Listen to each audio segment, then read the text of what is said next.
Hello friends, welcome to my YouTube channel AV Academy. दोस्तों, मैं हूं श्वेता और आप सभी का स्वागत है मेरे यूट्यूब चैनल एवी एकेडमी के साथ। दोस्तों, आज का क्लास हमारा हिस्ट्री का होगा और हिस्ट्री के अंतर्गत आज हम लोग मुस्लिम लीग एवं मार्ले मिंटो सुधार के बारे में पढ़ेंगे। तो यह क्लास आपके एग्जामिनेशंस के पॉइंट ऑफ व्यू से बहुत ज़्यादा इम्पॉर्टेंट है, क्योंकि यह क्लास आपका एनसीईआरटी से रिलेटेड क्लासेस से बहुत ज़्यादा इम्पॉर्टेंट है। हर एक तरीके की एग्जामिनेशंस के लिए यह क्लास बहुत ज़्यादा इम्पॉर्टेंट है। तो क्लास को अंत तक देखिएगा, बीच में स्किप करने की कोशिश मत कीजिएगा। चलिए शुरू करते हैं आज की क्लास को। हमारा पहला पॉइंट है आज का, मुस्लिम लीग की स्थापना कहाँ हुई थी। तो मुस्लिम लीग की स्थापना ढाका में वर्ष 1906 में हुई थी। मुस्लिम लीग की स्थापना ढाका में वर्ष 1906 में हुई थी। ढाका में वर्ष 1906 में हुई थी। ऑल इंडिया मुस्लिम लीग की स्थापना किसने की थी। तो ऑल इंडिया मुस्लिम लीग की स्थापना आगा खां, नवाब सलीमुल्लाह, मोहम्मद अली जिन्ना ने की थी। ऑल इंडिया मुस्लिम लीग की स्थापना आगा खां, नवाब सलीमुल्लाह और मोहम्मद अली जिन्ना ने की थी। मुस्लिम लीग का प्रथम अध्यक्ष कौन था। तो मुस्लिम लीग का प्रथम अध्यक्ष आगा खां था। ठीक है। वर्ष 1907 में मुस्लिम लीग का वार्षिक अधिवेशन कहाँ हुआ था। तो कराची में। 1907 में मुस्लिम लीग का जो वार्षिक अधिवेशन हुआ था वह कराची में हुआ था। मुस्लिम लीग ने पृथक निर्वाचन मंडल की मांग किस अधिवेशन में की थी। तो मुस्लिम लीग ने पृथक निर्वाचक मंडल की मांग अमृतसर अधिवेशन 1908 में की थी। ठीक है, आगे देखते हैं। अखिल भारतीय मुस्लिम लीग के अधिवेशन वर्ष और स्थान। प्रथम अधिवेशन वर्ष 1906 में, स्थान है ढाका। प्रथम अधिवेशन कब हुआ। वर्ष 1906 में ढाका में। द्वितीय अधिवेशन वर्ष 1907 में कराची में। द्वितीय अधिवेशन वर्ष 1907 में कराची में। तृतीय अधिवेशन 1908 में अमृतसर में। तृतीय अधिवेशन 1908 में अमृतसर में। ठीक है, आगे देखते हैं। वर्ष 1908 में किसकी अध्यक्षता में अखिल भारतीय मुस्लिम लीग की शाखा लंदन में स्थापित की गई थी। तो अमीर अली के। ठीक है, वर्ष 1908 में किसकी अध्यक्षता में अखिल भारतीय मुस्लिम लीग की एक शाखा लंदन में स्थापित की गई थी। तो वह थे अमीर अली।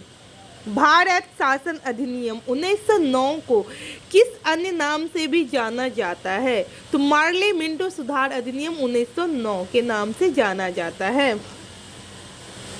आगे देख लेते हैं।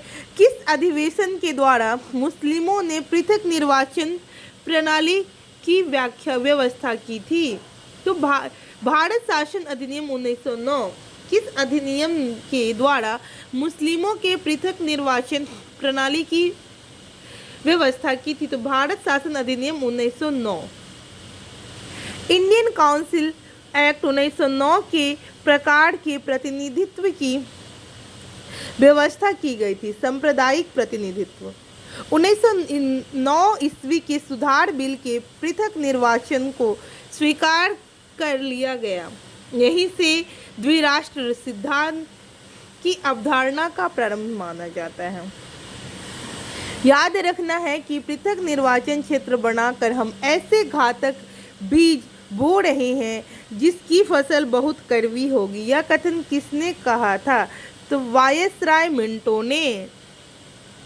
आगे देखते हैं। गवर्नर जनरल की कार्यकारिणी में भारतीय सदस्य को नियुक्त करने का प्रावधान किस अधिनियम में किया गया था। तो मार्ले मिंटो सुधार अधिनियम 1909 में। आगे देखते हैं। गवर्नर जनरल की कार्यकारिणी में नियुक्त होने वाले प्रथम भारतीय कौन थे। तो सत्येंद्रनाथ सिन्हा प्रथम भारतीय थे।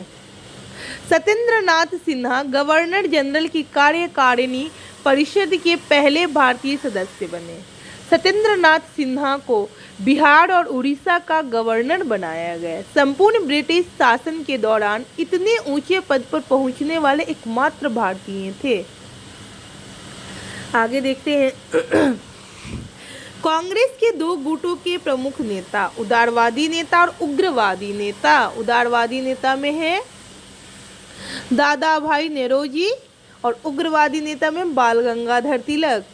सुरेंद्रनाथ बनर्जी उदारवादी नेता और उग्रवादी नेता बिपिन चंद्र पाल। फिरोज शाह मेहता उदारवादी में नेता और उग्रवादी नेता थे लाला लाजपत राय। आगे गोपाल कृष्ण गोखले उदारवादी नेता और उग्रवादी नेता अरविंद घोष। ठीक है, आगे देखते हैं हम। भारतीय राष्ट्रीय कांग्रेस पर प्रार्थना, याचना तथा विरोध की राजनीति करने का आरोप किसने लगाया था? तो बाल गंगाधर तिलक ने आरोप लगाया था। ठीक है, आगे। शेर-ए पंजाब के नाम से कौन प्रसिद्ध था? लाला लाजपत राय शेर-ए पंजाब के नाम से प्रसिद्ध था। बाल गंगाधर तिलक को अशांति का जनक किसने कहा था? वैलेंटाइन सिरोल ने। आगे देखते हैं। वर्ष 1908 में 6 वर्ष की कारावास की सजा किस स्वतंत्रता संग्राम सेनानी को दी गई थी? तो बाल गंगाधर तिलक को। भारत के स्वतंत्रता आंदोलन के प्रारंभिक दौर में उग्रवादी विचार से आशय है, उसको देखते हैं। तो वह है संवैधानिक साधनों एवं याचिकाओं के स्थान पर आक्रामक साधनों से आश्वासन प्राप्त करना। आगे देखते हैं। महाराष्ट्र में गणपति उत्सव को किसने प्रारंभ किया था?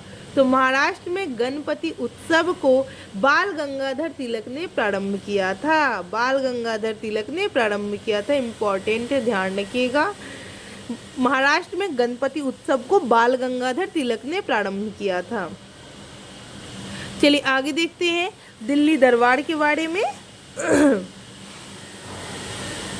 दिल्ली दरबार, एक कॉलम है हमारा दरबार, दूसरा है कॉलम वर्ष का और तीसरा है वायसराय का। तो प्रथम दिल्ली दरबार जो हुआ वह वर्ष 1877 में हुआ। वायसराय थे लॉर्ड लिटन। प्रथम दिल्ली दरबार 1877 में हुआ, वायसराय थे लॉर्ड लिटन। द्वितीय दिल्ली दरबार 1903 में हुआ और वायसराय थे लॉर्ड कर्जन। द्वितीय दिल्ली दरबार 1903 में हुआ और वायसराय थे लॉर्ड कर्जन। और आगे है तृतीय दिल्ली दरबार वर्ष 1911 में हुआ था और इसके वायसराय थे लॉर्ड हार्डिंग। ठीक है, आगे देखते हैं और आज का लास्ट पॉइंट्स रहेगा। द्वैत शासन का जनक सर लियोनिल कार्टिस को, जबकि बंगाल के द्वैत शासन का जनक रॉबर्ट क्लाइव को कहा जाता है। ठीक है, तो ध्यान रखिएगा। और आज की क्लास को हम यहीं पे समाप्त करेंगे। मैं उम्मीद करती हूँ कि यह क्लास आप लोग के लिए लाभप्रद होगा। आज हम लोगों ने मुस्लिम लीग एवं मार्ले मिंटो एक्ट के बारे में पढ़ा और उससे रिलेटेड जितने भी इम्पोर्टेंट पॉइंट्स थे सभी को इसमें डिस्कस किए। तो अगर कहीं भी आपको कन्फ्यूजन लगे तो आप कमेंट सेक्शन में कमेंट करके पूछ सकती हैं कि मैम मुझे यहाँ पे प्रॉब्लम हो रहा है।